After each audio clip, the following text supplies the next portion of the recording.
Hello friends, welcome to PU Sir Physics. Today our topic is nuclear reactor. Okay. अभी तक हमने जो देखे थे उसके बारे में मैं आपको बता देता हूँ। तो फर्स्ट ऑफ ऑल हमने देखा हुआ था कि भाई न्यूक्लियस कहाँ पे होता है, तो हमको मालूम पड़ा कि भाई एटम के स्ट्रक्चर में हमको न्यूक्लियस मिलते हैं एकदम सेंटर में, ठीक है। ओके, देन आप उसके हमने साइज भी डिफाइन की हुई थी, उसकी साइज बहुत कम होती है एज एटम के कंपैरिजन में, ठीक है। देन आप उसका वॉल्यूम भी हमने डिफाइन किया हुआ था। देन आप हमको ऐसा भी मालूम पड़ा कि भाई एटम का पूरा जितना मास है इतना ही मास एक न्यूक्लियस के पास रहता है, ठीक है। એટલે हम क्या मान सकते हैं कि भाई एटम का पूरा मास एक न्यूक्लियस में अवेलेबल होगा। देन अपन हमने फाइंड आउट किया था कि भाई ये न्यूक्लियस है तो न्यूक्लियस का मास हम कैसे डिफाइन करेंगे।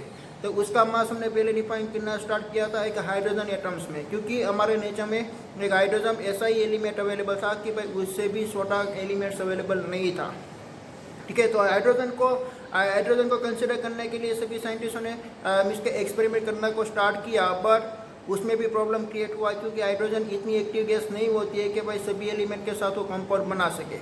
इसके लिए उसने कार्बन को देखा कि भाई कार्बन सभी एलिमेंट्स के साथ कंपाउंड बना रहा है, तो उसने कार्बन एलिमेंट का पहले एटॉमिक मास निकाला। देन आफ्टर वो एटॉमिक मास को 12 से डिवाइडेड कर दिया। क्यों ऐसा किया? क्योंकि हाइड्रोजन एटम का जो मास होता है उससे 12 गुना ज़्यादा एक कार्बन एटम का मास होता है, इसलिए, ठीक है। ओके, हमको बेसिक कौन सा मानना था? हाइड्रोजन को ही मानना था। देन आफ्टर हमने हाइड्रोजन के आइसोटोप्स के बारे में हमने स्टडी किया, तो हमारे नीचे में उसका 2 आइसोटोप्स हमको मिले। देन आफ्टर तीसरा आइसोटोप्स हम उसको आर्टिफिशियल बना सकते थे, ठीक है। Okay, then after hydrogen atoms available थे, तो इसमें ओनली फॉर एक ही इलेक्ट्रॉन अवेलेबल था। और हमको मालूम है कि भाई एटम का टोटल चार्ज होता है 0, तो इसमें एक प्रोटॉन अवेलेबल होगा। वो प्रोटॉन कहाँ पे होगा? वो प्रोटॉन एक न्यूक्लियस में होगा। तो न्यूक्लियस में ओनली फॉर एक ही एलिमेंट हमको मिले। ऐसा जरूरी नहीं है कि भाई जितना एटॉमिक नंबर अवेलेबल हो इतना ही इसमें न्यूक्लियस का मास अवेलेबल हो, ऐसा जरूरी नहीं था। क्योंकि हमको एक अल्फा पार्टिकल्स मिला, जो अल्फा पार्टिकल्स का एटॉमिक नंबर ओनली फॉर 2 ही था, बट उसका मास एक 4 मास ऑफ प्रोटॉन के बराबर था। तो उसका मीनिंग क्या हुआ कि भाई उसके पास दूसरा कोई एलिमेंट होगा। वो दूसरा एलिमेंट का हमने नाम दे दिया था न्यूट्रॉन। क्यों न्यूट्रॉन हमने नाम दे दिया? क्योंकि उसके पास ओनली फॉर मास ही एलिमेंट अवेलेबल था, उसके पास कोई चार्ज अवेलेबल नहीं था, ठीक है। देन आफ्टर हमने आइसोटॉप्स के बारे में देखे, आइसोट्रॉन्स के बारे में और आइसोबार के बारे में देखे। देन आफ्टर जो न्यूक्लियस की साइज के बारे में भी हमने स्टडी किया कि भाई उसकी साइज हमने निकाली, उसका रेडियस हमने निकाला। Then after energy mass relation का इक्वेशन हमने देखा कि भाई E=mc²। उसका भी मीनिंग आपको मालूम है कि भाई मटेरियल और रेडिएशन दोनों एक ही चीज़ होती है। हमारा कोई भी एक पार्टिकल्स हो, पार्टिकल्स को हम ब्रोक करेंगे तो हमको क्या मिलेंगे? इसमें से स्मॉल पार्टिकल्स हमको इलेक्ट्रॉन मिलेंगे। इलेक्ट्रॉन से कोई भी स्मॉल पार्टिकल्स नहीं है अवेलेबल, ठीक है। अगर वो इलेक्ट्रॉन को हम फैला देंगे ऐसे, तो इसमें से बहुत सारे रेडिएशन हमको मिलेंगे, एक गामा रेज मिलेंगे, हीट वेव मिलेंगे, ठीक है। अगर वो जो गामा रेज हाई इंटेंसिटी वाली जो इसके रेडिएशन है, अगर हम उसको एक हेवी मटेरियल के साथ हम इंसिडेंट करेंगे तो उसका मास हम इंक्रीज होगा। क्यों मास इंक्रीज होगा? क्योंकि इसमें एक इलेक्ट्रॉन और प्रोटॉन इंक्रीज होगा, चला है, उसको हम बोलते हैं पेयर प्रोडक्शन। तो हम रेडिएशन को कंप्रेस करके मास में भी कन्वर्ट कर सकते हैं, या तो मास को हम फैला के रेडिएशन में भी कन्वर्ट कर सकते हैं। इसलिए उसका इक्वेशन आइंस्टाइन ने दिखाया कि भाई E=mc² होता है। देन पर हमने बाइंडिंग एनर्जी के बारे में देखा कि भाई हमारे पास 2 इक्वल मास का न्यूक्लियस अवेलेबल है। अगर वो न्यूक्लियस को हम फ्यूजन्स कर देंगे, यानी कि ये दोनों न्यूक्लियस को हम मिला देंगे, तो उसका टोटल मास होना चाहिए 2m, बट हमने मेजरमेंट किया उसका मास आ रहा था 2m से भी कम। ओके, जितना भी कम आ रहा था उसको हम बोलेंगे मास डिफेक्ट। ऐसा क्यों हो रहा था? क्योंकि उसकी जो बाइंडिंग एनर्जी होती थी वो बाइंडिंग एनर्जी उसकी डिक्रीज होने लगती थी।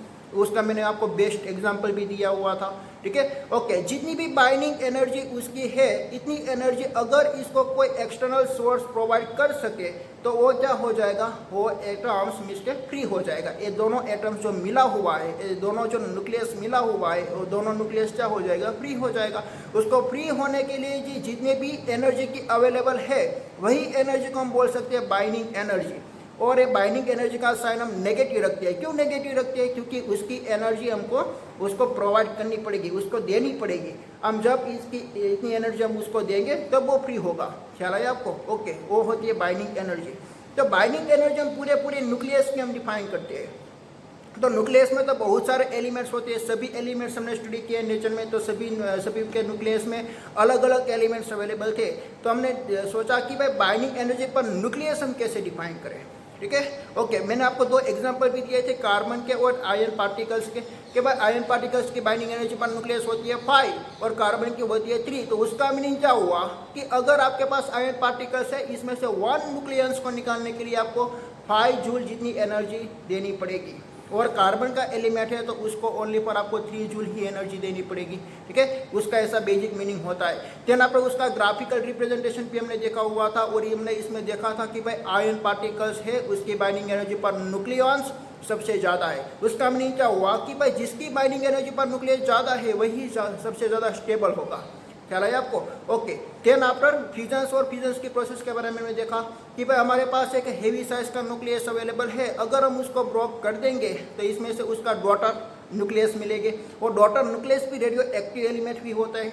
ओके, तो वो भी क्या, उसकी जो बाइंडिंग एनर्जी पर न्यूक्लियस है वो बाइंडिंग एनर्जी पर न्यूक्लियस एक हेवी साइज न्यूक्लियस के कंपेरिजन में ज़्यादा है। तो उसका मीनिंग क्या हुआ कि भाई इसमें से हमको एनर्जी मिली। This energy is known as the nuclear energy, क्योंकि आपको न्यूक्लियस में मिली हुई है। देन आपने दूसरी प्रोसेस हमने देखी हुई थी फ्यूजन्स प्रोसेस, तो उसमें हमने ऐसा देखा था कि भाई लो साइज वाला जो न्यूक्लियस अवेलेबल है, यानी कि हाइड्रोजन का जो आइसोटॉप्स अवेलेबल है उसको हम मिला देंगे तो हमको हीलियम मिलेगा। हीलियम के साथ हीलियम की जो बाइंडिंग एनर्जी पर न्यूक्लियस होती है वो हाइड्रोजन के कंपेरिजन में ज़्यादा होती है, तो इसमें भी हमको एनर्जी मिली। तो वही एनर्जी हम क्या बोलते हैं? Nuclear energy. तो आप न्यूक्लियर एनर्जी एक फ्यूजन्स प्रोसेस है और फ्यूजन्स प्रोसेस है, दोनों तरीके से आप निकाल सकते हो, ठीक है। ओके, हमने अगले ही वीडियो लेक्चर में फ्यूजन्स प्रोसेस के बारे में हमने देखा हुआ था, एक न्यूक्लियर एनर्जी का टॉपिक हमने स्टार्ट किया हुआ था, और एक न्यूक्लियर एनर्जी हमने फाइंड आउट की थी कि फ्यूजन्स प्रोसेस में हमारे पास एक इसके यूरेनियम का एक हेवी साइज का न्यूक्लियस अवेलेबल था, 235 का न्यूक्लियस अवेलेबल था। अगर हम उसको न्यूट्रॉन से हीट करवा देंगे तो क्या होगा, तो भाई उसकी बहुत सारे उसका 2 पार्ट पड़ेंगे, और ये दोनों पार्ट एक सेम ही साइज का हो ऐसा भी पॉसिबल नहीं है। दोनों की साइज भी डिफरेंट हो सकती है। उसकी बहुत सारे हमने जो पेयर प्रोडक्शन होती है, जो बहुत सारे हमने उसकी जो कॉम्बिनेशन होती है वो कॉम्बिनेशन हमने देखी, और सबसे ज़्यादा कॉम्बिनेशन हमको मिलती है वो मैंने आपको 3 लिखवाई थी। तो पहली कॉम्बिनेशन में हमको 3 न्यूट्रॉन्स मिले थे, दूसरी कॉम्बिनेशन में हमको 4 न्यूट्रॉन्स मिले हैं, और लास्ट वाली कॉम्बिनेशन में हमको 2 न्यूट्रॉन्स मिले हैं। तो उसका एवरेज हम निकाल देंगे तो हमको मालूम पड़ेगा कि भाई एक जो फ्यूजन्स प्रोसेस यूरेनियम का होगा, 1 फ्यूजन्स यूरेनियम का होगा, तो इसमें से हमको 3 न्यूट्रॉन्स इजेक्ट हो गए। अगर वो 3 न्यूट्रॉन्स दूसरे 3 यूरेनियम के साथ हीट करेगा तो इसमें से भी हमको 3 न्यूट्रॉन्स हमको मिलेंगे, तो टोटल हमको 9 न्यूट्रॉन्स क्रिएट हुए, ठीक है। ऐसी पूरे की पूरी चेन रिएक्शन के बारे में भी मैंने आपको बताया था। ओके, देन आफ्टर मैंने आपको ये बताया था कि भाई ये न्यूक्लियस में जो एनर्जी अवेलेबल है वो एनर्जी हम कैसे उसमें से निकालेंगे। ओके, तो इसके लिए मैंने आपको एक डिवाइस का नाम भी दिया हुआ था, न्यूक्लियर रिएक्टर। और ये न्यूक्लियर रिएक्टर के बारे में भी मैंने आपको थोड़ा सा बता दिया था कि भाई ये न्यूक्लियर रिएक्टर में अगर हमने एक यूरेनियम का फ्यूजन्स करवा दिया तो 1 यूरेनियम का न्यूक्लियस का फ्यूजन्स होने से 200 मेगा इलेक्ट्रॉन वोल्ट्स जितनी हाई एनर्जी हमको मिलती है। ख्याल है आपको? इतनी हाई एनर्जी हमको मिलती है। ओके, तो हमने देखा कि भाई तो हम यूरेनियम का ही हम यूज़ कर लेंगे। तो हमने क्या किया कि भाई न्यूक्लियर रिएक्टर में हमने बहुत सारे यूरेनियम को रख दिया, बट हमने देखा कि भाई हमारी चेन जो रिएक्शन होती है वो स्टार्ट नहीं हो रही है। उसके पीछे का रीज़न कौन सा था? मैंने आपको 3 रीज़न मोस्ट इंपॉर्टेंट मैंने आपको बताया था। इसमें से फर्स्ट रीज़न ये था कि भाई हमारे इंडिया में जो यूरेनियम अवेलेबल है it is a very poor uranium, उसकी कॉन्सेंट्रेशन वेरी वीक होती है, ठीक है। ओके, मैंने आपको ये भी बताया था कि भाई अगर यूरेनियम का जो चेन रिएक्शन स्टार्ट हो गई, यानी कि 1 न्यूट्रॉन को हमने हीट करवाया यूरेनियम के साथ, तो इसमें से 3 न्यूट्रॉन्स हीट हुए, और 3 न्यूट्रॉन्स एक दूसरे 3 न्यूट्रॉन्स के यूरेनियम के साथ वो हीट हो गए, और इसमें से हमको 9 न्यूट्रॉन्स मिलेंगे। ऐसे उसकी चेन रिएक्शन 10⁻n मल्टीप्लिकेशन में स्टार्ट हो जाती है। तो क्या होगा कि भाई एवरी यूरेनियम का जो न्यूक्लियस ब्रेक होगा तो इसमें से हमको 200 मिलियन इलेक्ट्रॉन वोल्ट एनर्जी मिलती है। तो आप सोचिए कि भाई 3⁻n जो आपका यूरेनियम ब्रेक होगा तो इसमें से आपको कितनी एनर्जी मिलेगी? बहुत लार्ज अमाउंट में एनर्जी मिलेगी, ठीक है।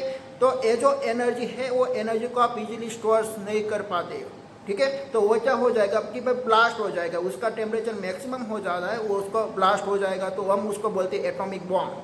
क्या लगा आपको? ओके, तो यूरेनियम का जो बॉम्ब बनता है वो ऐसे ही बनता है, चेन रिएक्शन से ही बनता है। अगर हमको उसकी एनर्जी का यूज़ करना है तो हम क्या कर सकते हैं कि भाई उसकी जो चेन रिएक्शन का जो रेट है 3:n मल्टीप्लिकेशन में, उसको हम डिक्रीज करना चाहते हैं। हम क्या कर सकते हैं कि भाई अगर एक यूरेनियम का फ्यूजन होने से इसमें से 3 न्यूट्रॉन्स इमिट होते हैं, तो इसमें से हम 2 न्यूट्रॉन्स को क्या करेंगे, जो न्यूट्रॉन को हम एब्जॉर्ब कर देंगे, ओनली फॉर 1 न्यूट्रॉन को ही हम हीट करवाएंगे। ठीक है, तो ऐसी हमने प्रोसेस कर दी। तो अभी जो हमको एनर्जी मिलेगी यूरेनियम में से वो एक कांस्टेंट फॉर्म में हमको एनर्जी मिलेगी, 200 मेगा इलेक्ट्रॉन होल्स ही हमको एनर्जी मिलेगी। ठीक है, ओके, तो वो एनर्जी का हम सही तरीके से यूज़ करके इसमें से हम इलेक्ट्रिकल पावर सिटी हम बना सकते हैं। ओके, देन पर मैंने आपको दूसरा ये भी बताया था कि भाई हमारे पास जो यूरेनियम की क्वांटिटी सफिशिएंट होगी तब भी एक चेन रिएक्शन होगी। तो दूसरा तो क्वेश्चन ये था कि भाई ये चेन रिएक्शन स्टार्ट होगी या नहीं होगी। ठीक है, अगर स्टार्ट नहीं होती तो उसके पीछे का रीज़न क्या है, वो रीज़न के बारे में मैंने आपको बताया था कि भाई उसके पीछे का 3 मोस्ट इंपॉर्टेंट रीज़न था। तो फर्स्ट रीज़न इसमें यह था कि भाई इंडिया में हमको जो यूरेनियम मिलती है वो यूरेनियम हमको प्योर यूरेनियम नहीं मिलती, 100% एटम्स वाली यूरेनियम हमको नहीं मिलती है। ठीक है, हमको क्या करना पड़ता है, उसका इसके प्रोसेस करके इसमें से हमको यूरेनियम की कॉन्सेंट्रेशन हमको इंक्रीज करनी पड़ती है, उसको हम बोलते हैं इनरिच ट्रीटमेंट। ठीक है, और ट्रीटमेंट करके हमको 0.7% यूरेनियम हमको मिलती है। यानी कि मैं आपको बता देता हूँ कि भाई यूरेनियम की जो और होती है इसमें से हमने 1000 टन्स हम यूरेनियम कंसिडर करते हैं, इसमें से ओनली फॉर फ्यू ग्राम्स हमको प्योर यूरेनियम हमको मिलती है। यानी कि 1 लाख यूरेनियम के जो न्यूक्लियस हो गए इसमें से 3 या 4 ही यूरेनियम के परफेक्ट न्यूक्लियस हो गए कि भाई जिसके ऊपर न्यूट्रॉन का हीट करवाएंगे तब इसमें से उसका ब्रोकन होगा, उसका फ्यूजन होगा और इसमें से दूसरा 3 न्यूट्रॉन्स इमिट हो गए। चलो आपके पास अगर 1 लाख न्यूक्लियस अवेलेबल है, इसमें से 3 या 4 ही न्यूक्लियस यूरेनियम के होंगे और दूसरे सभी सारे न्यूक्लियस यूरेनियम के नहीं होंगे, उसकी और के होंगे। हमको पहले क्या करना पड़ेगा, उसका हमको बॉक्साइड मिलेगा, उसको वॉश करके उसका हम ऑक्साइड बनाएगा और देन आफ्टर उसको स्टोरेज करेंगे। ठीक है, उसको स्टोरेज करने में भी खतरा है, क्यों? क्योंकि यूरेनियम भी कैसा एलिमेंट्स अवेलेबल है, कि रेडियो एक्टिव एलिमेंट्स है। ओके, तो हमने एक उसका स्टोरेज करने के लिए हम उसकी एक लंबी सी एक प्रीलेट्स बनाएंगे। इसमें हम स्मॉल क्वांटिटी ऑफ यूरेनियम को कंसिडर करेंगे कि भाई इसमें से जो इमिट होने वाला जो न्यूट्रॉन है उसको सफिशिएंट क्वांटिटी वाला यूरेनियम ना मिल सके। ठीक है, ओके, ऐसा हमने उसका फ्यूल रोड्स बना दिया। ओके, दूसरा रीज़न उसका ये था कि भाई ये जो न्यूट्रॉन्स को हम हीट करवाएंगे वो हम कहाँ से प्रोड्यूस कर सकते हैं, कि रेडियो एक्टिव एलिमेंट्स में से। और रेडियो एक्टिव एलिमेंट में से जो इमिट होने वाला कोई भी पार्टिकल हो उसके पास एनर्जी मैक्सिमम में होती है। वो पार्टिकल के पास कौन सी एनर्जी होती है? काइनेटिक एनर्जी होती है, क्योंकि वो ट्रैवलिंग करती है। ठीक है, ओके, उसके पास जो काइनेटिक एनर्जी मैक्सिमम होगी, तो काइनेटिक एनर्जी का इक्वेशन हमको मालूम है कि भाई 1/2mv²। तो इसमें से उसका मास तो कांस्टेंट होगा, ओनली फॉर उसकी स्पीड ही इंक्रीज होगी, तो उसकी स्पीड इंक्रीज होती है। अगर हाई स्पीड वाला कोई भी जो पार्टिकल है वो पार्टिकल को हम हीट करवाएंगे तो क्या होगा, वो कन्फिग्रेशन को चेंज नहीं कर सकता, वो बीच में से ऐसे ही चला जाएगा। तो उसके लिए हमको क्या करना पड़ेगा कि भाई ये जो न्यूट्रॉन है तो न्यूट्रॉन की स्पीड को हमको डिक्रीज करना पड़ेगा।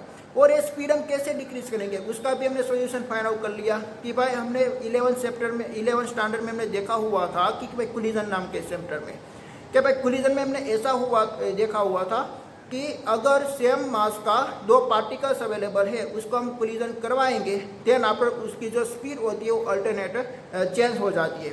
ठीक है, अल्टरनेट उसकी स्पीड ट्रांसफर हो जाती है। ख्याल है आपको? तो हम क्या करेंगे भाई, ये न्यूट्रॉन की स्पीड को कम करने के लिए न्यूट्रॉन जैसा हमने पार्टिकल्स फाइंड आउट करना स्टार्ट कर दिया। जब हमको मिल गया कि भाई जो हाइड्रोजन का आइसोटॉप्स होता है, ड्यूटेरियम जो होता है वही उसका जितना भी मास होता है उतना ही मास न्यूट्रॉन्स का होता है। तो हमने क्या किया कि भाई एक पर्टिकुलर टेम्परेचर पे हाइड्रोजन का जो आइसोटॉप्स अवेलेबल था उसके पास थर्मल वेलोसिटी थी, इतनी ही वेलोसिटी हमको न्यूट्रॉन्स की करनी थी, तो उसके साथ हमने कोलिजन करवा दिया। तो ये न्यूट्रॉन की स्पीड डिक्रीज होकर जो थर्मल वेलोसिटी थी इतनी उसकी स्पीड आ गई। देन आफ्टर हम उसको हीट करवाएंगे तो वो प्रोसेस आगे चली जाएगी। ओके, देन आफ्टर तीसरा रीज़न ये था कि भाई अगर ये प्रोसेस स्टार्ट हो गई तो उसको हम कंट्रोल कैसे करेंगे। तो उसको कंट्रोल करने के लिए हम कैरियम मटेरियल का एक रॉड हम यूज़ कर लेते हैं। ठीक है, तो वो क्या करेगा कि भाई 2 न्यूट्रॉन्स को वैसे ही वो एब्जॉर्ब कर लेगा।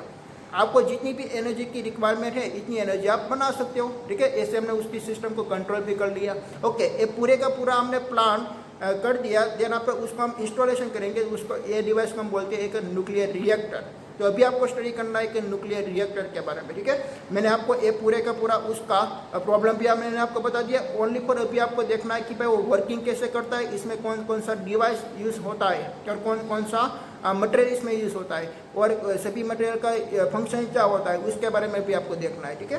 ओके, हेलो फ्रेंड्स, अभी हम देखने वाले हैं न्यूक्लियर रिएक्टर्स के बारे में, ठीक है। मैंने आपको इंट्रोडक्शन में और अगले वीडियो लेक्चर में भी मैंने आपको बता दिया था न्यूक्लियर रिएक्टर के बारे में कि भाई न्यूक्लियर रिएक्टर के बेसिक डिवाइस होती है, ठीक है। देन आफ्टर और जो फिजन प्रोसेस नहीं स्टार्ट होने का जो रीज़न था वो रीज़न भी मैंने आपको बताया। देन आफ्टर वो रीज़न को हम कैसे सोल्व करें उसका भी मैंने आपको कारण भी बताया डीप में, ठीक है, कि भाई इसी तरह से करके हम न्यूक्लियस में से वो एनर्जी को ले सकते हैं। ओके, न्यूक्लियस में से हम एनर्जी ले लेंगे, देन आफ्टर उसके हम स्टीम बनाएंगे और इस स्टीम के साथ स्टीम को हम टरबाइन के साथ हीट करवाएंगे और टरबाइन हमारा रोटेट होगा और टरबाइन के साथ हमने एसी जनरेटर लगा दिया तो एसी जनरेटर की इनसाइड जो कोयल होती है वो घूमेगी, कोयल घूमेगी तो इलेक्ट्रोमैग्नेटिक इंडक्शन में से इसमें से एक इंड्यूस ईएमएफ प्रोड्यूस होगा। ख्याल आया? इसी तरह से हम क्या कर सकते हैं, एक न्यूक्लियर एनर्जी का हीट एनर्जी में कन्वर्ट करेंगे और हीट एनर्जी का एक इलेक्ट्रिकल एनर्जी में कन्वर्ट होगा। ऐसा दोनों प्रोसेस यहाँ पे होगी न्यूक्लियर रिएक्टर्स में से, ठीक है। तो पहले तो हम उसका कंस्ट्रक्शन हम ड्रॉ कर लेते हैं, ठीक है। तो हम पहले क्या ड्रॉ करेंगे कि भाई एक हमारी जो ओर होती है कि भाई जहाँ पे हम रोड रखेंगे, एक फ्यूल रॉड, ठीक है। ऐसी एक स्टील की एक हमने बनाई हुई है, इसमें हमने क्या रख दिया, ऐसा फ्यूल रॉड्स रख दिया। ये फ्यूल रॉड्स किसका होता है, यूरेनियम का होता है कि सफिशिएंट क्वांटिटी वाला यूरेनियम। आपने जो प्यूरिफिकेशन करके 100% एटम्स वाली जो आपको यूरेनियम में मिलेगी, इसके आपने प्रीलेट्स बना दिया था और ये प्रीलेट्स के बारे में भी मैंने आपको बताया था कि भाई अगर ये प्रीलेट्स की अराउंड आपने एक लेड का मटेरियल भी बाउंडिंग किया हुआ है, अगर ये भी सारे मटेरियल को आप एक साथ हम रखेंगे तो भी उसका क्या होने लगेगा, फ्यूजन होना स्टार्ट हो जाएगा।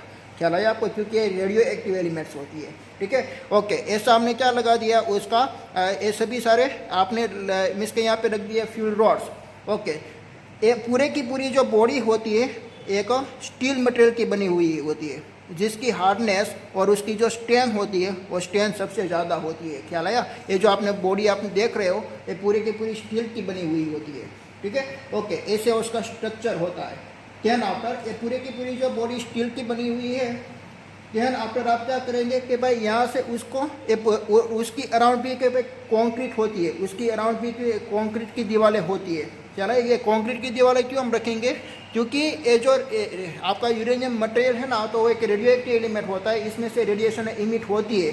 ये रेडिएशन को बाहर ना जाए इसलिए हम उसके अराउंड भी एक कॉन्क्रीट की हम वॉल रखते हैं।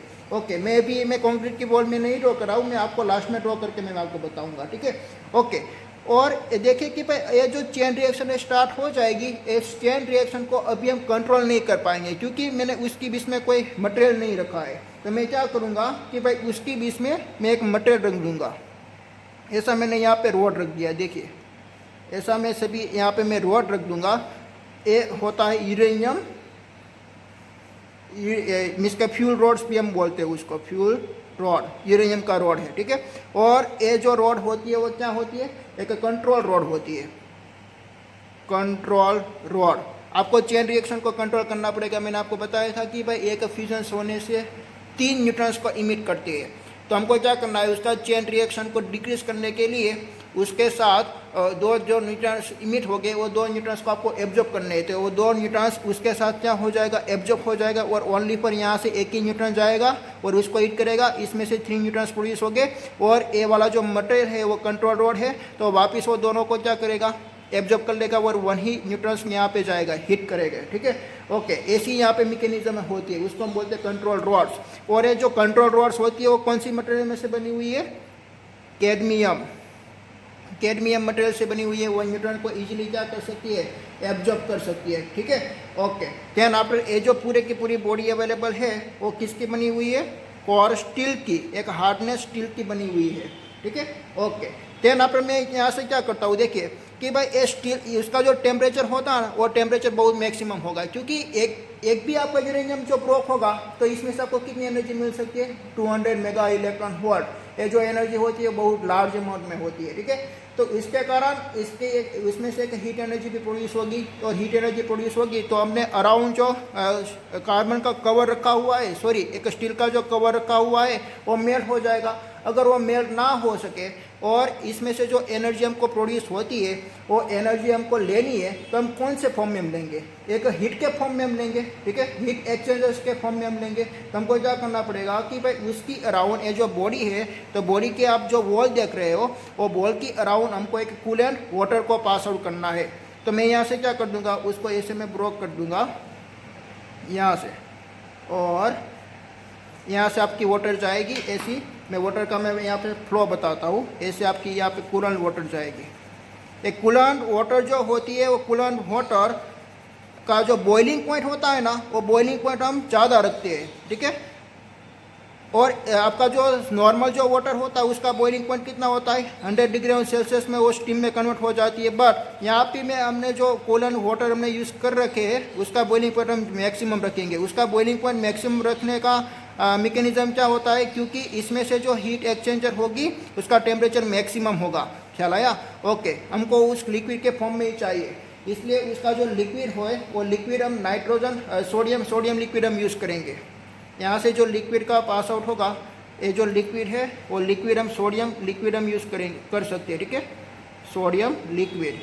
क्यों सोडियम लिक्विड? क्योंकि सोडियम लिक्विड का जो बॉइलिंग पॉइंट होता है वो मैक्सिमम होता है। का तो कम क्या कर सकते हैं, उसका प्रेशराइज वाटर का हम यूज़ करेंगे। प्रेशराइज वाटर का यूज़ करने से उसका टेम्परेचर भी ज़्यादा ही होता है और उसका बॉइलिंग पॉइंट भी ज़्यादा ही होता है। Pressurise water, okay. ऐसे हमने उसकी अराउंड हमने रख दिया, और यहाँ से हम उसका एग्जिट पॉइंट भी रखेंगे। यहाँ से ऐसे हमने एग्जिट पॉइंट रख के ऐसे हम उसका फ्लो करवाएंगे, ठीक है, ओके। यहाँ से ऐसे उसका फ्लो होगा। मैं यहाँ पे एक फिगर में ड्रॉ कर देता हूँ, ध्यान पर मैं आपको एक्सप्लेन करता हूँ, ठीक है।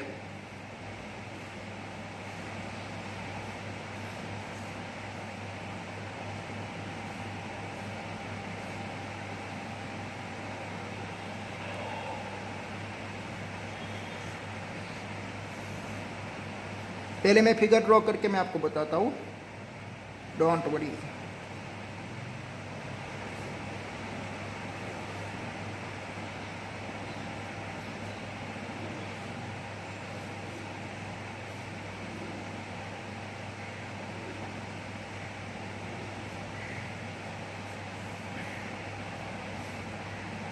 मैं पूरे की पूरी फिगर में ड्रॉ ही कर देता हूँ, ठीक है।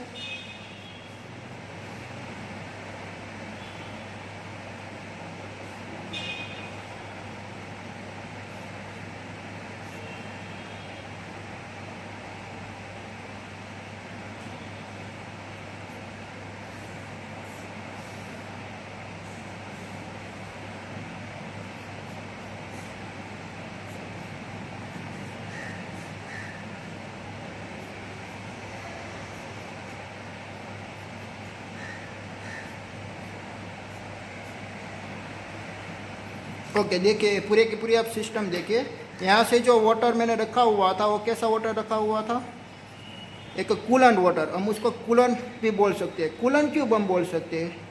क्योंकि उसका मैकेनिज्म क्या है कि भाई ये जो उसका टेम्परेचर यहाँ से मैक्सिमम होगा, तो अगर ये मेल्ट ना हो सके इसके लिए उसकी अराउंड हमको कूलेंट वाटर रखना पड़ेगा।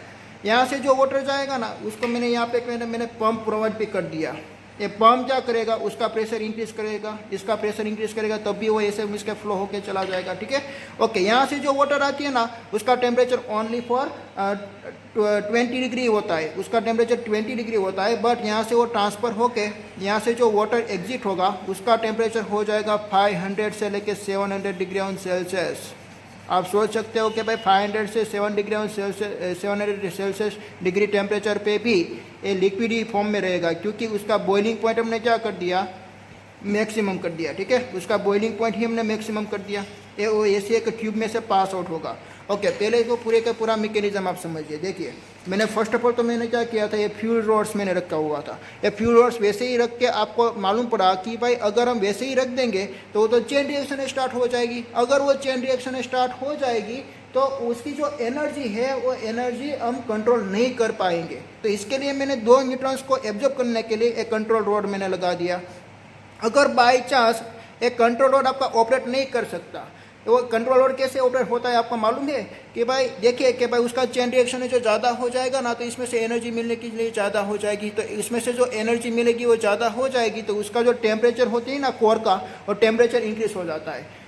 तो कंप्यूटराइज सिस्टम में उसका टेम्परेचर हम इंडिकेट करते हैं कि भाई अगर जो टेम्परेचर ज़्यादा हो गया तो उसका मीनिंग क्या हुआ कि भाई चेन रिएक्शन ज़्यादा हो गई। तो हम क्या करेंगे, ये जो केडियम के रॉड है उसको अभी भी हम डाउन करेंगे, और भी हम डाउन करेंगे, इतना तक हम ले आएंगे, ठीक है। तो उसका चेन रिएक्शन क्या हो जाएगा, डिक्रीज हो जाएगा। अगर जो चेन रिएक्शन डिक्रीज हो गए तो उसका टेम्परेचर डिक्रीज हमको इंडिकेट करेगा। अगर जो आपका टेम्परेचर डिक्रीज होगा तो आप क्या करेंगे कि भाई केडियम रॉड को आप अपवर्ड की डायरेक्शन में ले जाएंगे। वो कंप्यूटराइज सिस्टम ही होती है, ठीक है। अगर ये जो कंट्रोल रॉड है वो वर्किंग करने के लिए मीन्स बाई चांस वो डिफॉल्ट हो गए और डैमेज हो गए कि भाई अभी वो वर्किंग नहीं कर रहे, तो क्या होगा, तो भाई आपकी जो पूरे का पूरा ये पावर प्लांट है वो रिस्क में आ जाएगा। क्यों? क्योंकि चेन रिएक्शन स्टार्ट हो जाएगी, और चेन रिएक्शन स्टार्ट होगी तो स्मॉल इंस्टेंस टाइप में वो बहुत लार्ज अमाउंट में वो एनर्जी प्रोड्यूस कर देगी, ठीक है। उसका ब्लास्ट हो सकता है। इसके लिए हमको क्या करना पड़ेगा, एक सेफ्टी रॉड का भी यूज़ करना पड़ेगा। वो सेफ्टी रॉड कैसा होता है, देखिए कि भाई ये यूरेनियम का जो आपने प्रीनेस लगाया हुआ है ना, वो पूरे का पूरा को कवर कर सके। ऐसा सिलेंडर हम कहाँ पे लगा देंगे, यहाँ पे ऊपर लगा देंगे, ठीक है। और उसके अराउंड पे भी ऐसा सिलेंडर आएगा। सभी प्रीलिड्स के अराउंड अपने सिलेंडर ऊपर लगा दिया ऐसे। और जैसे ही हमको मालूम पड़ा कि भाई ये रॉड वर्किंग नहीं कर रहे, तो हमको ये सिस्टम को बंद करना पड़ेगा। तो ये सिस्टम को बंद करेंगे तो ये जो ऊपर रखे वाला जो सिलेंडर है वो सिलेंडर एक लेड मटेरियल का बना हुआ है, और लेड मटेरियल भी क्या करेगी, वो इसमें से जो न्यूट्रॉन्स को इमिट होगा वो न्यूट्रॉन्स को एब्जॉर्ब कर लेगी। ऐसा सिलेंडर हमने ऊपर रखा हुआ है, उसको हम बोलते हैं सेफ्टी रॉड। ये सेफ्टी रॉड आप कब यूज़ करोगे, जब आपका कंट्रोल रॉड वर्किंग में नहीं होगा। तब वर्किंग में कब नहीं होगा, जब उसमें कोई मिसके बाई चांस उसमें कोई डिफॉल्ट आ गया हो, तब वो वर्किंग नहीं करेगा। तब आपको इस सेफ्टी ट्यूब का आपको यूज़ कर देना है, ठीक है। ओके, इतना मैकेनिज्म आपको मालूम पड़ा। ओके, देन आफ्टर उसकी चेन रिएक्शन स्टार्ट हो गई तो उसका टेम्परेचर मैक्सिमम हो गया। इसमें से टेम्परेचर मैक्सिमम हुआ तो उसका मीनिंग क्या हुआ कि भाई वो हीट देना स्टार्ट हो गया। तो इसमें से जो न्यूक्लियर एनर्जी प्रोड्यूस हुई, वो न्यूक्लियर एनर्जी को हमको यूज़ करना है। तो हम कैसे उसमें से यूज़ करेंगे, हम वैसे ही तो नहीं ले सकते। तो हमने क्या प्लान बना दिया कि भाई यहाँ से उसकी अराउंड एक कूलन वाटर का फ्लो करवा दिया। एक कूलन वाटर क्या करेगा, देखिए यहाँ से मैंने मोटराइज पंप लगा दिया, वो उसको प्रेशर करेंगे, और प्रेशर करेंगे। उसका टेम्परेचर था 200, पहले उसका टेम्परेचर कितना था, 200 डिग्री सेल्सियस था। यहाँ पे उसका टेम्परेचर होगा 200 डिग्री सेल्सियस, ठीक है। इतना टेम्परेचर पे मैंने यहाँ पे फ्लो करवाया, बट इसकी इनसाइड का जो टेम्परेचर होता है वो 200 डिग्री से ज़्यादा होता है। तो यहाँ पे हीट एक्सचेंज होगी। आपको मालूम है 11th में आपने थर्मोडायनेमिक्स में स्टडी किया हुआ था कि भाई हीट एक्सचेंज कैसे होती है, high temperature to low temperature. तो इसकी इनसाइड का टेम्परेचर मैक्सिमम होता है 800 या 900 समथिंग होता है। तो वो हीट ट्रांसफर करके एक कूलेंट वाटर का टेम्परेचर बना देता है 500 degree Celsius to 700 degree Celsius. तो उसके पास हीट क्या हो गई, मैक्सिमम। देखिए स्टार्टिंग में उसके पास टेम्परेचर कितना था, ओनली पर 200 ही था। अभी उसके पास टेम्परेचर कितना है, 500 टू 700। तो उसका मीनिंग क्या हुआ कि भाई उसके पास पहले से अभी उसके पास एनर्जी ज़्यादा है। ओके, देन आफ्टर ये तो कूलेंट वाटर है, तो ये वाटर बॉयल नहीं होगा, उसमें स्टीम में कन्वर्ट नहीं होगा। इसके लिए मैंने क्या किया कि भाई इसमें से स्टीम बनाने के लिए मैंने यहाँ पे हीट एक्सचेंजर रखा दिया। क्या रख दिया, हीट एक्सचेंजर। हीट एक्सचेंजर का मीनिंग क्या होता है, देखिए हीट एक्सचेंजर, वो हीट यहाँ से जो आपको हीट मिली वो हीट को क्या कर देगा, ट्रांसफर कर देगा। किस में, आप जो ये पूरी की पूरी टैंक देख रहे हो, एसी टैंक, तो ये टैंक में मैंने एक नॉर्मल वाटर मैंने रख दिया। कैसा वाटर, नॉर्मल वाटर, ठीक है। और यहाँ पे मैंने पंप भी रख दिया। वो पंप क्या करेगा, इस वाटर को ऐसे ऐसे फ्लो करेगा, ठीक है। ओके, तो यहाँ से वाटर आएगा, वो वाटर इसमें से गया। ओके, तो ये वाटर एक नॉर्मल वाटर था, बट इसमें से जो एक ट्यूब मैंने रखी हुई है, इसमें से जो कूलेंट वाटर आएगा उसका टेम्परेचर कितना था, 500 टू 7 डिग्री सेल्सियस। तो उसके पास हीट एनर्जी सबसे ज़्यादा थी। तो वो हीट एनर्जी ये जो आपका नॉर्मल वाटर है उसको ट्रांसफर कर देगा और उसका भी टेम्परेचर वो क्या बना देगा, सपोज के 400 या 500 डिग्री सेल्सियस वो बना देगा। तो 400 या 5 डिग्री सेल्सियस पे नॉर्मल वाटर का क्या हो जाती है, स्टीम में कन्वर्ट हो जाती है। यहाँ से आपने वाटर का फ्लो करवाया, वो वाटर यहाँ पे स्टीम में कन्वर्ट हो गई। कैसे स्टीम में कन्वर्ट हो गई वो आपको मालूम पड़ा। और ऐसे मैंने यहाँ पे ट्यूब इसमें रखी, वो भी आपको मालूम पड़ा, क्योंकि उसके इंसाइड एक कूलर वाटर आएगा। इन दोनों का मिक्सचर नहीं हो पाए इसलिए मैंने यहाँ पे ऐसी ट्यूब रखी हुई है, ख्याल आया। क्योंकि उसका टेम्परेचर मैक्सिमम है, ऐसा मैंने जिगजैग शेप भी क्यों बनाया, क्योंकि अगर जो मैंने स्ट्रेट शेप में बना था तो यहाँ से जो वाटर आएगा वो सीधा ऐसे ही चला जाता, तो इसमें वो लंबी देर तक कोई इसमें रुकेगा नहीं। हमको इसमें उसका पाथ ऐसा ही करना पड़ेगा, क्योंकि उसको लंबी देर तक इसमें रुकना है। क्यों रुकना है, क्योंकि इसमें से हमको हीट लेनी है, ठीक है। हमने एक सिंपल वाटर में उसकी हीट ले ली, उसका स्टीम में कन्वर्ट हो गया और ये स्टीम का हम यूज़ कर लेंगे यहाँ पे टरबाइन पे। तो टरबाइन पे हम हीट कराएंगे तो ये टरबाइन का जो फैन होता है वो रोटेशन करेगा। ये फैन के साथ हमने क्या लगा दिया, एक एक्सिस कितनी होती है, किसकी होती है, ये जो आपके साफ देख रहे हो ये साफ एक रोटेटिंग कॉइल का होता है। और ये रोटेटिंग कॉइल एक यूनिफॉर्म मैग्नेटिक फील्ड में रोटेट करेगा तो मैग्नेटिक फ्लक्स चेंज होगा। अगर मैग्नेटिक फ्लक्स चेंज होगा तो क्या होगा, इसमें से इलेक्ट्रिक एनर्जी प्रोड्यूस होगी। तो इसमें से यहाँ पे इलेक्ट्रिक करंट जनरेट हो गया। ख्याल आया आपका पूरे का पूरा mechanism. Electric current is produce कैसे, एक जनरेटर है, ऐसी जनरेटर, और एक टरबाइन है, और यहाँ से हमको स्टीम मिलती है, स्टीम। और यहाँ पे हमारा एक नॉर्मल वाटर का हम फ्लो करवाएंगे, नॉर्मल वाटर का फ्लो करवाएंगे। और दूसरा मैकेनिज्म मैं भूल गया, देखिए यहाँ पे मैंने आपको 3 रीजन बताए थे एक चेन रिएक्शन को स्टार्ट करने के लिए। पहले तो एक प्योर प्यूरिफिकेशन वाला, हमको यूरेनियम चाहिए तो हमने यूरेनियम रख दिया। देन आफ्टर इसमें हमको न्यूट्रॉन का हीट करवाना है, पर ये यूरेनियम में से जो न्यूट्रॉन इमिट होगा उसकी स्पीड क्या होगी, ज़्यादा होगी ना।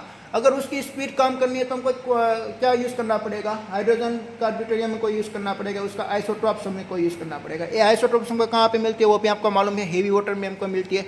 तो हमको यहाँ पे हेवी वाटर यानी कि मॉडरेटर का हमको यूज़ करना पड़ेगा। ख्याल आया, ये पूरे के पूरा कोर की इनसाइड हमको मॉडरेटर का यूज़ करना पड़ेगा। क्यों मॉडरेटर का यूज़ किया आपको मालूम पड़ा, ठीक है। ओके, ऐसा हमने यहाँ पे एक मॉडरेटर का यूज़ कर दिया। ओके, तो मैं यहाँ पे लिख देता हूँ मॉडरेटर यानी कि हेवी वाटर। क्यों ये मॉडरेटर क्या करेगा, मॉडरेटर ये जो न्यूट्रॉन की स्पीड होगी वो न्यूट्रॉन की स्पीड को कम करेगा। और कितनी बना देगा, जो थर्मल वेलोसिटी है इतनी बना देगा। देन आफ्टर वो हीट करके का तो वो ग्रेफाइट होगा, ठीक है। ये मॉडरेटर के बदले हम ग्रेफाइट का भी यूज़ कर सकते हैं।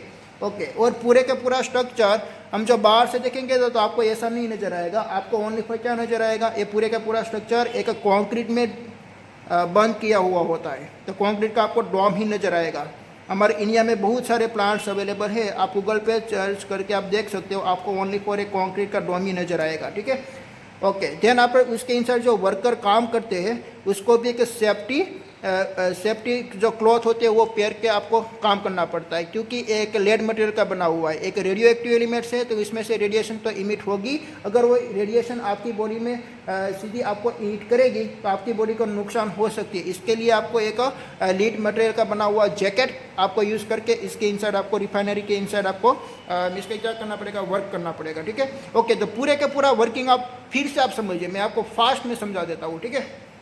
पहले तो आपको क्या यूज़ करना है, एक प्योर वेरिफिकेशन वाला आपको यूरेनियम प्रीलेट्स चलाना है। वो यूरेनियम प्रीलेट्स आपने ऐसे यहाँ पे रख दिया कोर में, देन आफ्टर उसकी चेन रिएक्शन स्टार्ट हो गई। अगर उसकी चेन रिएक्शन को आपको कंट्रोल करनी है, आपको कैसे मालूम पड़ा कि भाई उसकी चेन रिएक्शन वेरी फास्ट हो गई, क्योंकि वो टेम्परेचर को इंडिकेट करेगा। टेम्परेचर अगर मैक्सिमम हो गया तो फास्ट हो गई, तो आपको क्या करना पड़ेगा कि कंट्रोल रोड को आपको नीचे लाना पड़ेगा। क्यों, क्योंकि कंट्रोल आप जितना भी नीचे लाएंगे इतना वो न्यूट्रॉन को क्या कर लेगा, एब्जॉर्ब कर लेगा। ख्याल आया।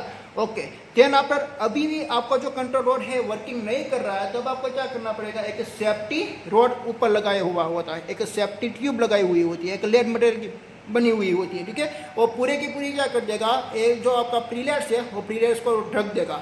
ख्याल आया, तो आपकी प्रोसेस बंद हो जाएगी। ओके, अगर इसमें से न्यूट्रॉन्स तो इमिट होते हैं, कोई भी रेडियोएक्टिव एलिमेंट्स हो तो इसमें से alpha particles, beta particles, energy neutrons and protons emit होते हैं, तो इसमें से न्यूट्रॉन्स इमिट्स होते हैं, बट न्यूट्रॉन की स्पीड क्या होती है, मैक्सिमम। उसकी स्पीड डिक्रीज करने के लिए आपने क्या कर दिया, एक मॉडरेटर या तो हेवी वाटर का आपने यूज़ कर लिया, ठीक है। ओके, देन आफ्टर इसमें से जो एनर्जी प्रोड्यूस हुई वो एनर्जी को आपको यूज़ करना है, तो उसकी अराउंड आपने क्या लगा दिया, एक कूलेंट वाटर। एक कूलेंट वाटर क्या करेगा, इसमें से हीट को एब्जॉर्ब कर लेगा और देन आफ्टर उसको हम हीट एक्सचेंजर में ले जाएंगे, तो हीट एक्सचेंजर में से पास आउट होगा और ये जो इसमें आपने वाटर सिंपल फॉर वाटर का यूज़ किया है उसका टेम्परेचर वो राइज कर देगा और ये स्टीम में कन्वर्ट हो जाएगा। और ये स्टीम हमने टरबाइन के साथ हीट करवा दिया तो टरबाइन रोटेशन होगा और ये टरबाइन के साथ हमने एसी जनरेटर लगा दिया, तो एसी जनरेटर वर्क करके हमको इलेक्ट्रिक करंट हमको देगा, ठीक है। ऐसा उसका बेसिक वर्किंग होता है।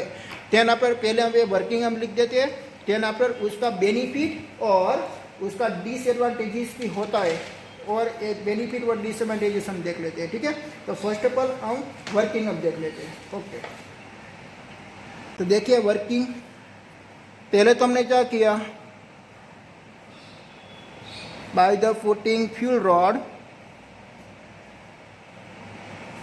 इन कोर, ये जो स्टील की कोर होती है इसमें हमने फ्यूल रॉड को पुट कर दिया, ठीक है। insufficient quantity, the nuclear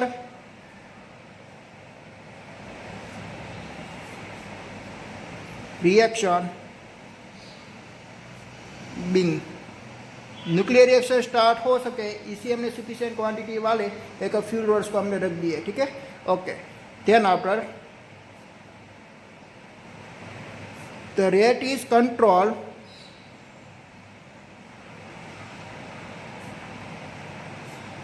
by cadmium control rod। आपको ये रेट को आपको कंट्रोल करना है तो आप कौन सा मटेरियल का यूज़ करेंगे, एक कैडमियम मटेरियल का बना हुआ एक कंट्रोल रॉड को आप यूज़ करेंगे, ठीक है। Okay, then after heat is taken out, इसमें से आप हीट को लेना चाहते हो, टेकन आउट करना चाहते हो, taken out by coolant water is either liquid sodium, ठीक है। अब किसका यूज़ करेंगे, लिक्विड सोडियम का आप यूज़ करोगे, या तो प्रेशराइज वाटर का, ठीक है। एक कूलेंट आप किसका यूज़ करोगे, लिक्विड सोडियम का या तो प्रेशराइज वाटर का आप यूज़ करोगे, ठीक है। Then after safety rod is cover the energy rod, और दूसरा आप सेफ्टी रॉड का भी आप यूज़ करोगे, सेफ्टी रॉड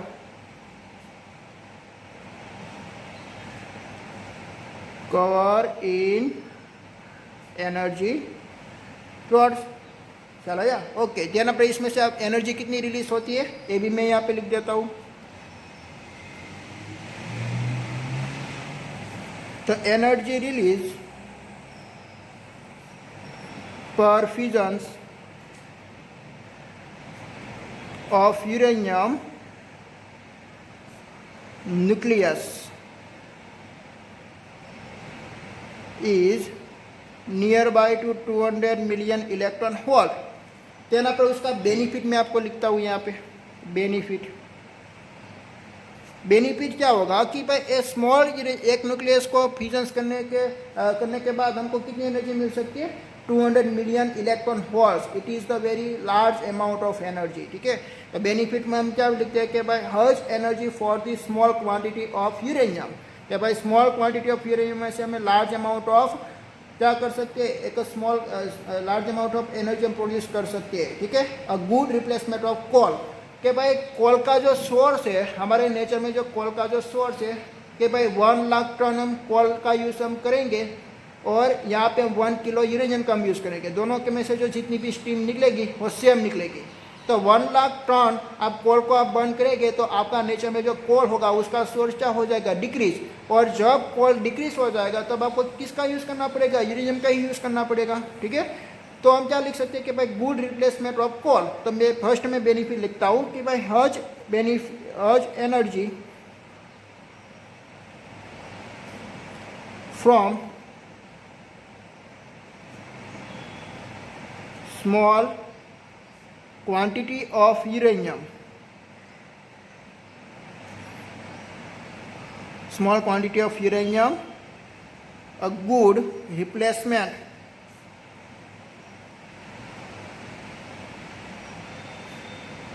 of coal.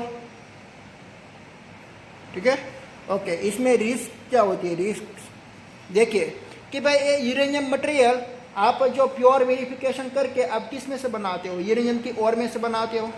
तो यूरेनियम ओर का जो वेस्टेज मटेरियल है इसमें भी थोड़ा सा तो यूरेनियम होगा। तो ये जो यूरेनियम इसमें चला गया तो वो यूरेनियम भी कैसा मटेरियल है? रेडियो एक्टिव एलिमेंट्स अवेलेबल है। तो इसमें से भी alpha particles, beta particles, energy इसमें से और रेडिएशन इसमें से रिलीज होगी। और सभी रेडिएशन वाला जो मटेरियल आपने रॉ मटेरियल था वो आपने नाला में मिस के जाने दिया, तो नाले का पानी जो भी व्यक्ति या कोई भी वो पिएगा तो इसकी बॉडी में क्या चला जाएगा? एक रेडियो एक्टिव एलिमेंट्स, तो उसकी बॉडी को डैमेज कर सकता है। ये उसका नेगेटिव पॉइंट है, उसका डिसएडवांटेजेस पॉइंट है। देन आफ्टर यहाँ पे देखिए कि आपने यहाँ पे यूरेनियम मटेरियल की एक आपने पीलेस लगा दिया, बट आपको मालूम है कि भाई पीलेस में से ओनली फॉर 3 न्यूट्रॉन्स इमिट होते हैं ना, बल्कि इसमें से उसका ड्यूटेरियम इसके उसका डॉटर न्यूट्रॉन्स भी मिलते हैं, डॉटर न्यूक्लियस भी हमको मिलते हैं, जैसे कि क्रिप्टॉन है, बेरियम है, नेप्चॉन है, बराबर। ऐसा उसका डॉटर न्यूक्लियस भी हमको मिलते हैं। वो भी क्या है? रेडियो एक्टिव एलिमेंट्स है। तो आपको लास्ट में क्या मिलेगी? लास्ट में आपको यूरेनियम मटेरियल की यहाँ पे आपको ऐश मिलेगी। ठीक है, ऐश आप मिस के वेस्ट में आप यूज़ करेंगे तो वो भी एक रेडियो एक्टिव एलिमेंट ही है ना। तो वो क्या कर सकता है? वो अपनी बॉडी को डैमेज कर सकता है। ख्याल है आपको? ओके, ये उसका रिस्क है। और दूसरा रिस्क क्या है कि भाई अगर ये जो वर्किंग नहीं किया ये रोड ने, कंट्रोलर ने अभी भी वर्किंग नहीं किया तो उसका चेन रिएक्शन हम कंट्रोल नहीं कर पाएंगे, तो उसमें से large amount of the energy produce होगी और ये ब्लास्ट भी हो सकता है। ये उसका रिस्क है। ठीक है, risk number 1 is blast. Then after second radiation leakage, uranium water, because it is the radioactive elements। ठीक है, ओके। देन आपका दूसरा डिसएडवांटेज ए अवेलेबल है कि हमारे जो न्यूक्लियर रिएक्टर मैंने आपको बताया ओनली फॉर किसकी बेस पे वर्क कर रहेगा? 235 यूरेनियम की बेस पे वर्क करेगा। और हमारे इंडिया में जो हमको यूरेनियम मिलती है ना वो 238 की यूरेनियम हमको मिलती है। तो 238 की जो यूरेनियम है उसको हम न्यूट्रॉन के साथ मीट करवाएंगे तो वो इजीली ब्लॉक नहीं होगी। तो उसके लिए हमको क्या बनानी पड़ेगी कि भाई 238 यूरेनियम को 235 में कन्वर्ट करना पड़ेगा। ऐसी प्रोसेस हमको इंडिया में करनी पड़ेगी। इसके लिए हम क्या कर सकते हैं कि भाई हमारे पास जो न्यूक्लियर पावर प्लांट अभी भी अवेलेबल है ना वो किसकी बेस पे वर्क कर रहा है? अगर 235 यूरेनियम की बेस पे वर्क कर रहा है और ये हमने मैन्युफैक्चर नहीं किया है। एक यूएसए वाली कंपनी ने, यूनाइटेड स्टेट वाले कंपनी ने ये उसका मैन्युफैक्चरिंग किया हुआ है। अभी हमारे जो इंडिया में एक 238 वाला यूरेनियम को यूज़ कर सके ऐसी रिफाइनरी बन रही है। क्या है? अभी भी उसकी रिफाइनरी हम बना रहे हैं, बट अभी तक जो अभी हमारे पावर प्लांट अवेलेबल है इंडिया में वो सभी पावर प्लांट में 235 वाला यूरेनियम हमको मिलता है, बट हमारे इंडिया में 235 वाला यूरेनियम नहीं मिलता है। इसके लिए हमको क्या करना पड़ेगा कि भाई बाहरनी कंट्रीज में से हमको इंपोर्ट करना पड़ेगा 235 यूरेनियम। ठीक है, ओके। तो एक 238 में से हम 235 में किसी तरह से हम कन्वर्ट कर सकते हैं। वो वाली प्रोसेस आप देखिए जो हमारे इंडिया में मिलती है ना वो 238 92 यूरेनियम हमको मिलती है। ठीक है, उसको हमने न्यूट्रॉन के साथ हीट करवा दिया तो इसमें से हमको क्या कन्वर्ट होगा? देखिए ये न्यूट्रॉन के पास 1 एटॉमिक मास होती है, बट उसका एटॉमिक नंबर नहीं होता, उसके पास चार्ज नहीं होती, ओनली फॉर मास ही होती है। तो यहाँ पे हमको 239 92 यूरेनियम हमको मिलेगी। ओके, ये जो 239 92 यूरेनियम है तो इसमें से न्यूट्रॉन इमिट होगा तो क्या मिलेगा? न्यूट्रॉन इमिट होगा तो यहाँ पे एक प्रोटॉन इंक्रीज होगा। ओके, और यहाँ पे एक न्यूट्रॉन इमिट हो गया। ओके, देन आफ्टर ये जो आपका 239 93 अवेलेबल है उसका भी रिएक्शन होगा और ये रिएक्शन होके 239 94 एंड प्लस इसमें से इलेक्ट्रॉन इमिट होगा और एंटी न्यूट्रिनो भी इमिट होगा। ठीक है, देन आफ्टर देखिए अब इसमें से क्या इमिट हो गया? Alpha particles. तो अल्फा पार्टिकल्स इमिट हो गया तो इसमें से हमको मिलेगा 235 92 यूरेनियम। चला ये देखिए 239.92 यूरेनियम हमारे पास अवेलेबल थे, इसको हमने न्यूट्रॉन के साथ हीट करवाया तो 239.92 यूरेनियम मिला। तो 239.93 इसमें से हमको एक न्यूट्रॉन्स इमिट हो गया, वो प्रोटॉन के टर्म में आ गया। तो प्रोटॉन के टर्म में आ गया तो उसका एटॉमिक मास जो देखिए चेंज हो गया, ठीक है। तो यहाँ पर 239.93 Np तो उसका कन्वर्ट होगा 239.94, इसमें से इलेक्ट्रॉन इमिट हो गया और प्लस एंटी-न्यूट्रिनो मिल गया। और यहाँ पर इसमें से अल्फा पार्टिकल्स इमिट होके 235.92 यूरेनियम हमको वापस मिलेगा, ठीक है। ऐसी रिएक्शन हमको इंडिया में करनी पड़ेगी, ठीक है। तो यहाँ पर 235.92 यूरेनियम है, उसको हम न्यूक्लियर रिएक्टर में यूज़ कर सकते हैं। तो ये हो गया न्यूक्लियर रिएक्टर का, पावर प्लांट का बेसिक स्ट्रक्चर, ठीक है।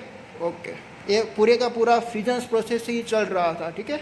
ओके, दूसरा भी रिएक्शन आती है फ्यूजन्स प्रोसेस का रिएक्शन। ये फ्यूजन्स था यानी कि तोड़ने का, और दूसरा आएगा जोड़ने वाला, ठीक है।